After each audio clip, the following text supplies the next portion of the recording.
नमस्कार, मैं हूं सोनिया और आप देख रहे हैं कार्यक्रम आध्यात्मिक ज्ञान चर्चा। तो आइए शुरुआत करते हैं कार्यक्रम की और जानते हैं विचार जगत गुरु तत्वदर्शी संत रामपाल जी महाराज बनाम परम पूज्य संत महामंडलेश्वर स्वामी ज्ञानानंद जी के विचार।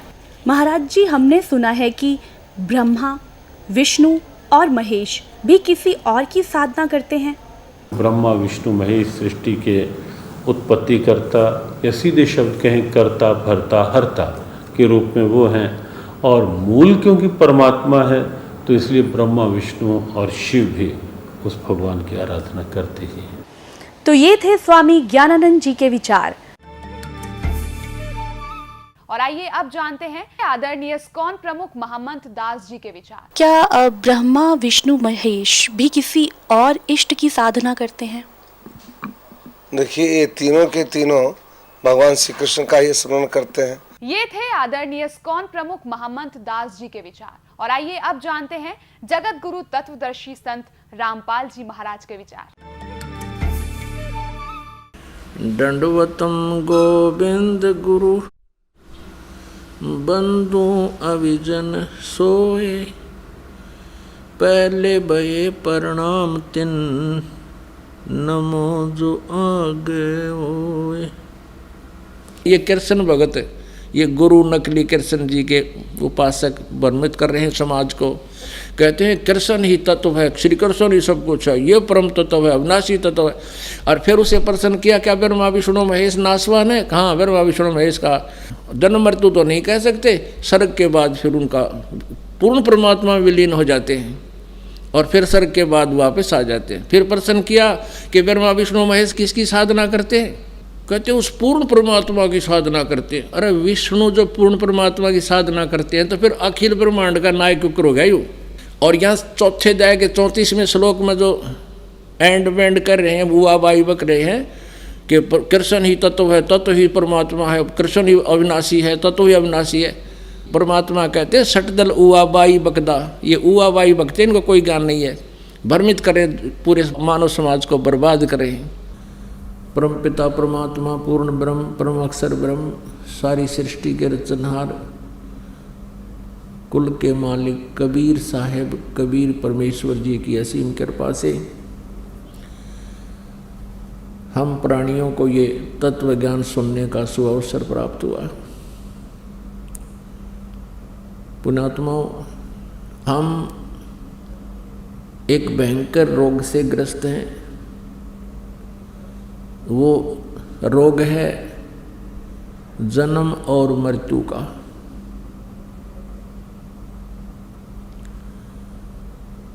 और इस रोग से कोई भी नहीं बचा है,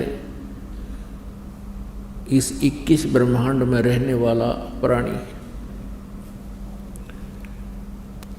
यहाँ तक कि ब्रह्मा जी, विष्णु जी, शिव जी, जिनको हम सुप्रीम पावर मान्य करते लोक वेद आधार से, ये भी इस जन्म और मृत्यु के रोग से ग्रस्त हैं। इनको भी ये दीर्घ रोग यथावत है। पुण्यात्माओं, विशेषकर पवित्र हिंदू धर्म के जो श्रद्धालु हैं वो श्री ब्रह्मा जी, श्री विष्णु जी, श्री शिव जी के ऊपर इतने आरूढ़ हो चुके हैं। इन अज्ञानी संतों के द्वारा लोक वेद सुनाए जाने के कारण कि ब्रह्मा जी, विष्णु जी, शिव जी ये अजरो अमर हैं, इनकी जन्म मृत्यु नहीं होती, ये सर्वेश्वर हैं, महेश्वर हैं। ये बिल्कुल गलत है।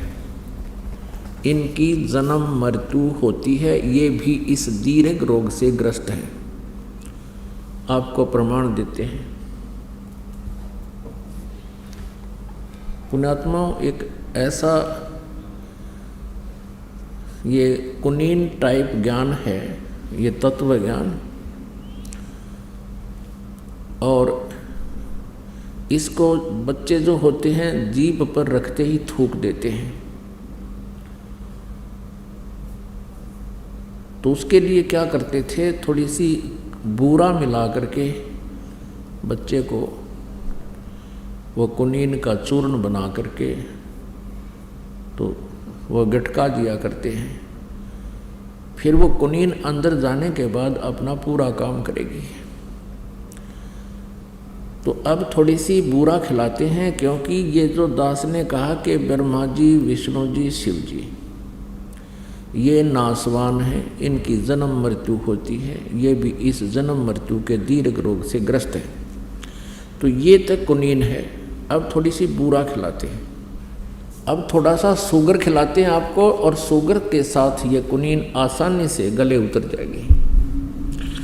जिन सदग्रंथों को पवित्र हिंदू धर्म शिरोधार्य मानता है, उन्हीं सदग्रंथों में यानी इन भगवानों की जीवनी में ये विद्यमान है। अब देखिएगा श्रीमद् देवी भागवत, सचित्र मोटा टाइप, केवल हिंदी, गीता प्रेस गोरखपुर से प्रकाशित है। ये इसके संपादक कौन हैं? हनुमान प्रसाद पोदार, चिमनलाल गोस्वामी। प्रकाशक व मुद्रक हैं गीता प्रेस गोरखपुर, गोविंद भवन कार्यालय, कोलकाता का संस्थान। इसके 123 पृष्ठ पर देखिएगा। इस पवित्र सदग्रंथ के इस उल्लेख से कितना स्पष्ट होगा। तीसरा स्कंद श्री देवी भागवत। अब यहाँ विष्णु जी अपनी माता दुर्गा यानी अष्टंगी की स्तुति करते हुए क्या कह रहे हैं?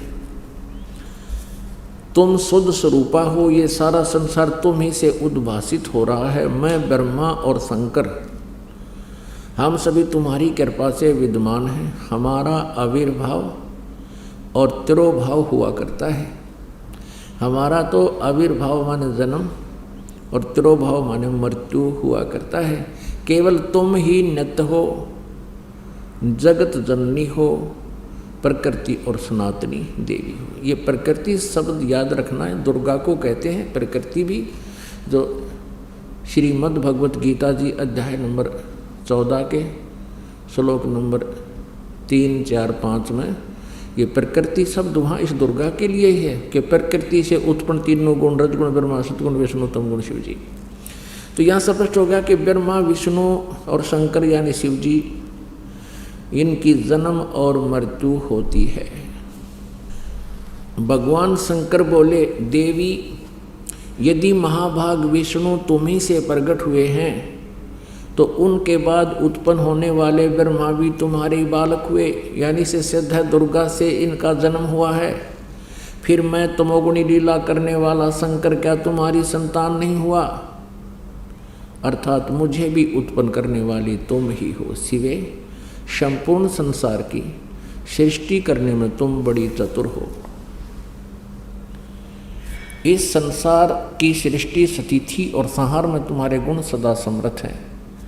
उन्हीं तीनों गुणों से उत्पन्न हम यानी ब्रह्मा, विष्णु एवं शंकर नियमानुसार कार्य में तत्पर रहते हैं। तीनों गुणों रजगुण, सतगुण, तमगुण। रजगुण ब्रह्मा जी, सतगुण विष्णु जी, तमगुण शंकर जी, ये भी सिद्ध हो गया।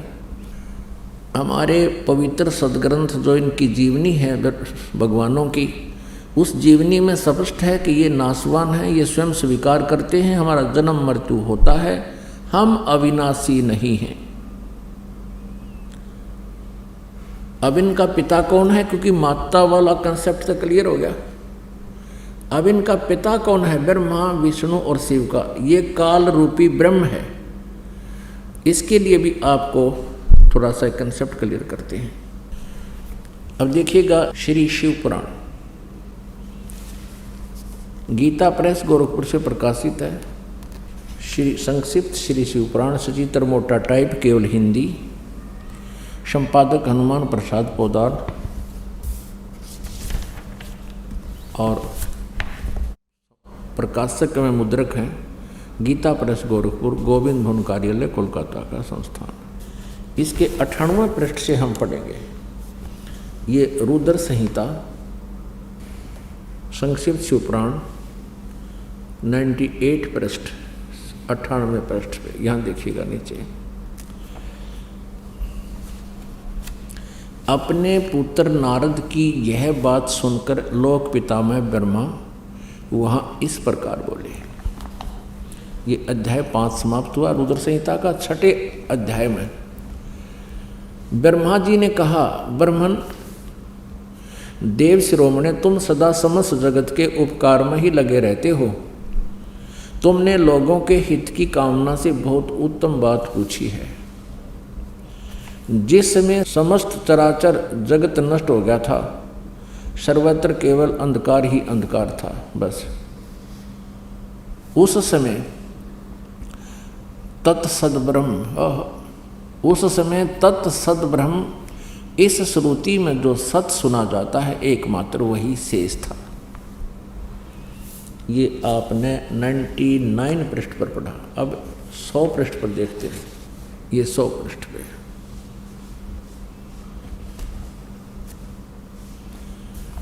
जिस परब्रह्म के विषय में ज्ञान और अज्ञान पूर्ण यानी झूठी साची, ब्रह्मा जी इनके सबसे बड़े वक्ता हैं इस ब्रह्मांड के, और ब्रह्मा जी के कह रहे हैं कि जिस परब्रह्म के विषय में ज्ञान और अज्ञान से पूर्ण उक्तियों द्वारा इस प्रकार विकल्प किए जाते हैं, यानी कुछ सच्चे कुछ झूठे, उसने कुछ काल के बाद द्वितीय की इच्छा प्रकट की।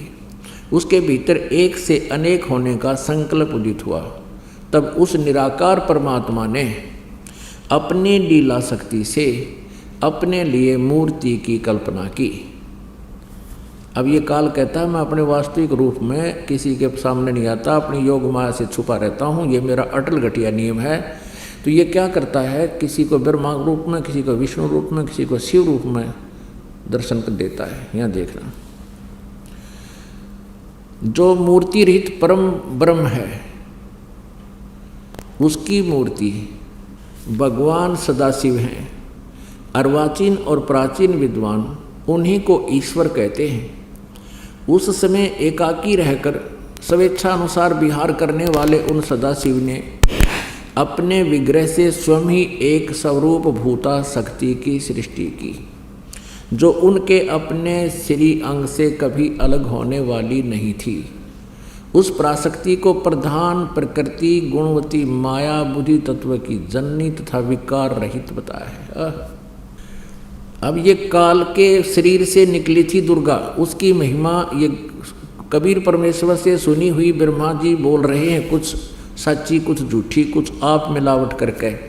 फिर भी यथार्थ ज्ञान से हम इसको शुद्ध कर लेंगे कबीर परमेश्वर की वाणी से। वह शक्ति अंबिका कही गई है, उसी को प्रकृति, दुर्गा को प्रकृति भी कहते हैं, ये याद रखना। सर्वेश्वरी त्रिदेव जननी, तीनों देवता ब्रह्मा जी, विष्णु जी, शिव जी की माता, उत्पन्न करने वाली जननी, नेता और मूल कारण भी कहते हैं। सदाशिव द्वारा प्रकट की गई उस शक्ति के 8 भुजाएं, ये क्लियर हो गया। ये अष्टंगी, ये दुर्गा है, और ब्रह्मा विष्णु महेश तीनों देवताओं की जननी है। आगे देखो, नाना प्रकार के आभूषण उसके श्री अंग की शोभा बढ़ाते हैं। वह देवी नाना प्रकार की गतियों से संपन्न है और अनेक प्रकार के अस्त्र शस्त्र धारण करती है। इति सिद्धम के काल के शरीर से ये दुर्गा निकली। अच्छा, एकाएक नहीं होकर भी वह माया संयोग वसात अनेक हो जाती है। और वे जो सदाशिव हैं, ये काल रूपी ब्रह्म सदाशिव ब्रह्मा विष्णु महेश से जो अलग है, उन्हें परम पुरुष ईश्वर शिव शंभु और महेश्वर कहते हैं। ये ब्रह्मा जी की सोच है, ब्रह्मा जी का ज्ञान है, ये ध्यान रखना। अब 101 पृष्ठ पे यह देखना। अब ये प्रकरण चल रहा है इस काल रूपी ब्रह्म का। वे जो सदाशिव हैं उन्हें परम पुरुष ईश्वर शिव शंभु और महेश्वर कहते हैं। वे 101 पृष्ठ पर आ गया। वे अपने सारे अंगों में भस्म रमाए रहते हैं। उन काल रूपी ब्रह्म ने उन काल रूपी ब्रह्म ने, काल रूपी ब्रह्म कहो, सर्वपुरुष कहो, इसको ब्रह्म कहो, ये सदा शिव यानी शिव रूप में प्रकट होकर के ब्रह्मा विष्णु महेश की ये उत्पत्ति की जानकारी यहाँ पर हो रही है। उन काल रूपी ब्रह्म ने, यानी इस जो गीता ज्ञान देता है ये काल रूपी ब्रह्म ही है, श्री कृष्ण जी में प्रवेश करके बोल रहा है। उन काल रूपी ब्रह्म ने एक ही समय शक्ति के साथ, नाथ नहीं है, शक्ति के साथ शिवलोक नामक अक्षेत्र का निर्माण किया था। उस उत्तम अक्षेत्र को काशी कहते हैं। वे प्रियतम रूप शक्ति और शिव, प्रियतम पति पत्नी रूप में शिव, शक्ति और शिव, दुर्गा और ये काल रूपी ब्रह्म जो परमानंद स्वरूप है उस मनोर अक्षेत्र में नित्य निवास करते हैं। आगे देखो, देव से एक समय उस आनंद वन में रमण करते हुए शिवा और शिव के मन में, दुर्गा और काल के मन में, इस काल रूपी ब्रह्म के मन में यह इच्छा प्रगट हुई। यहाँ शिवा इसलिए करेंगे पार्वती रूप बना कर रखता अपनी पत्नी को, जब ये स्वयं शिव रूप में होता है। शिवा और शिव के मन में यह इच्छा हुई कि किसी दूसरे पुरुष की सृष्टि करनी चाहिए, यानी कोई बच्चा उत्पन्न करना चाहिए जिस पर यह सृष्टि संचालन का महान भार रखकर हम दोनों केवल काशी में रहकर स्वेच्छा अनुसार विचरें और निर्वाण धारण करें। ऐसा विचार निश्चय करके शक्ति सहित सर्वव्यापी परमेश्वर शिव ने अपने वाम भाग के 10वें अंग पर अमृत मल दिया। फिर तो वहाँ से एक पुरुष प्रकट हुआ।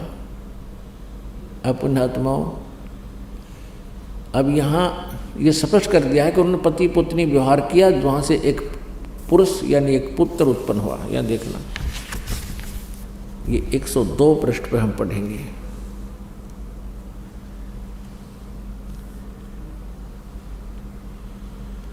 शिव ने कहा, वत्स, वो उत्पन्न हुए पुत्र को ये काल कहता है, सदा शिव भी कहो, इसको काल रूपी ब्रह्म को, क्योंकि ये शिव रूप में वहाँ प्रगट है, खड़ा है। वत्स, व्यापक होने के कारण तुम्हारा विष्णु नाम विख्यात हुआ। ये स्पष्ट हो गया कि विष्णु जी के माता पिता दुर्गा और ये काल रूपी ब्रह्म हैं।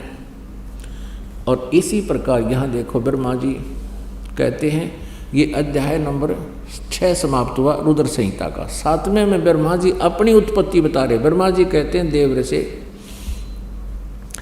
तत्पश्चात कल्याणकारी परमेश्वर शाम सदाशिव ने पूर्ववत प्रयत्न करके, यानी जैसे विष्णु को उत्पन्न किया दोनों ने मिलकर, अपने दाहिने अंग से उत्पन्न किया। ये आगे अपने आत्माओं, ये स्पष्ट हो गया कि श्री ब्रह्मा जी श्री विष्णु जी के माता पिता ये सदाशिव रूपी यानी काल रूपी ब्रह्म, इसको सदाशिव कहो और शिवा कहो चाहे दुर्गा कहो, प्रकृति कहो।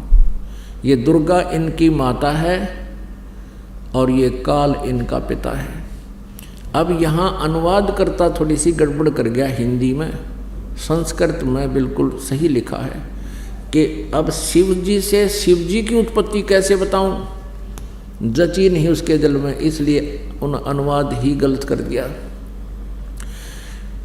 और परमात्मा कहते हैं, चोर चुरावे तूंबड़ी वो गड्ढे पानी में, वो गड्ढे हुआ ऊपर आवे न सच्चाई छेड़ी ना। इन्होंने सच्चाई को छुपाने की भरसक कोशिश की, लेकिन फिर भी ये सच्चाई को मिटा नहीं सके। आप जी को ये पढ़ने को मिला कि श्री ब्रह्मा जी श्री विष्णु जी के माता पिता ये प्रकृति यानी दुर्गा माता है और ये काल रूपी ब्रह्म इनका पिता है। अब यहाँ इस अनुवादकर्ता ने विचलित होकर के भगवान शिव जी की उत्पत्ति नहीं वर्णन किया, लेकिन सच्चाई छुप नहीं सकती। अब देखिएगा 9वें अध्याय में 110 पृष्ठ पर इन तीनों से अलग है वो जो इनका पिता है। देखिएगा संक्षिप्त शिव पुराण 110 पृष्ठ पे है। ये 9वां अध्याय है रुद्र संहिता का। ये रुद्र संहिता ही चल रही है। ये 9वां अध्याय है। इस प्रकार ब्रह्मा, विष्णु तथा रुद्र इन 3 देवताओं में गुण हैं, परंतु शिव गुणातीत माने गए हैं। इन 3 देवताओं में गुण है परंतु शिव गुणातीत माने गए। ये काल रूपी ब्रह्म है, इसको ब्रह्म कहो चाहे काल रूपी ब्रह्म कहो चाहे सरपुरुष कहो, ये ब्रह्मा, विष्णु और शिव का पिता है। अब आपको थोड़ा सा और कंसेप्ट क्लियर करते हैं। अब पवित्र शिव पुराण में ये स्पष्ट हो गया कि ब्रह्मा जी, विष्णु जी और शिव जी, इनकी जन्म मृत्यु होती है। और यही प्रमाण दिया है श्री मद देवी भागवत यानी शक्ति पुराण ने कि ब्रह्मा, विष्णु, महेश नासवान हैं, दुर्गा इनकी माता है।